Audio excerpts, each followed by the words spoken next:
This is the raised stem stitch or the raised stem stitch band. So I'm going to be making basically a ladder between two lines of stitching. They do not have to be, the ladder doesn't have to be perfectly parallel. I guess really the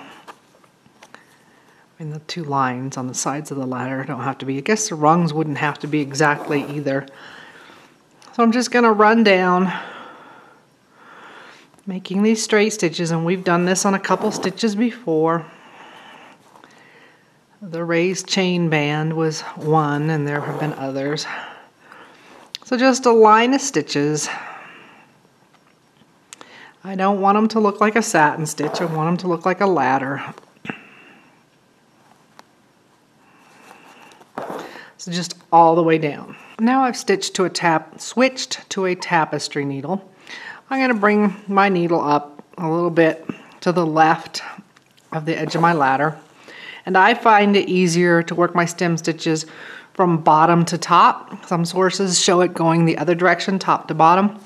So I'm going to have my thread down here below my needle. I'm taking my tapestry needle under the first stitch on my ladder. I'm taking a stem stitch. Then I go under the second stitch, right to left. Thread was below the needle. Pull through. Next stitch, right to left, threads below the needle, pull through. So I'm really just making a stem stitch on these ladder rungs. Next stitch, right to left, under that one, and you can kind of tuck these down as you go.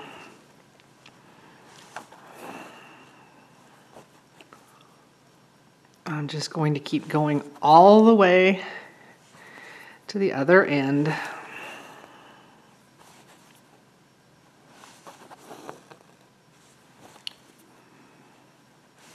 You wouldn't have to fill this in completely. I am going to on this one, but if you like those straight stitches coming off of that, you could certainly leave them.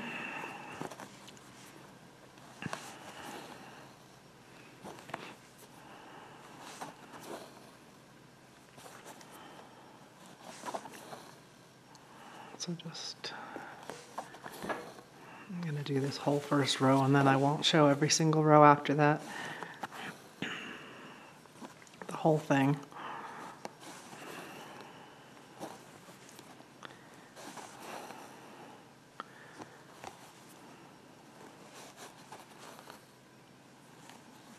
I'm not pulling it up so tight that I'm distorting my ladder rungs, but I am keeping a consistent tension on it.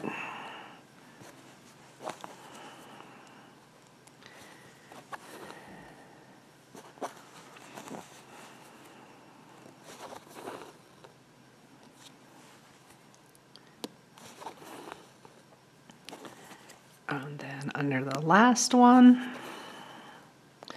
And then I'm going to go out a little ways and take my stitch to the back of my piece. And I'm going to knot off because this is too long to be jumping clear back here. I'm ready to start over again. So I'm going to come up, and you can decide how you want this shaped out here on the end. You could be coming up on the same point if you're trying to make it pointy. I'm not. So I'm going to bring my needle up to the top of the fabric, and I'm just going to take stem stitches again right above my last row. So right to left under my first stitch, right to left under my second stitch. My thread staying below my needle when I'm taking these stitches. And I'm just going to work all the way down my column again, taking one stitch under every rung on the ladder, and you can kind of pull it down towards the bottom to pack the stitches in a little better. So I will finish that up off camera. I started a third row on here, and as far as I'm concerned, down here on this end, I have filled it in.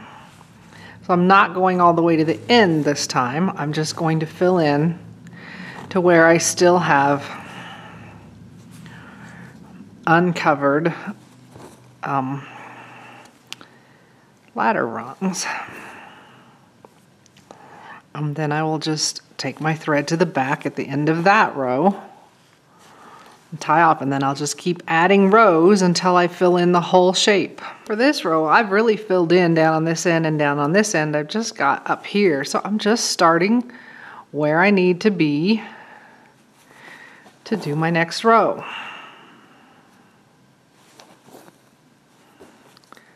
And I'll just keep doing that, adjusting my beginning and my end until my whole shape is filled in. So here's another good filling stitch to take the place of a satin stitch when you start getting too wide.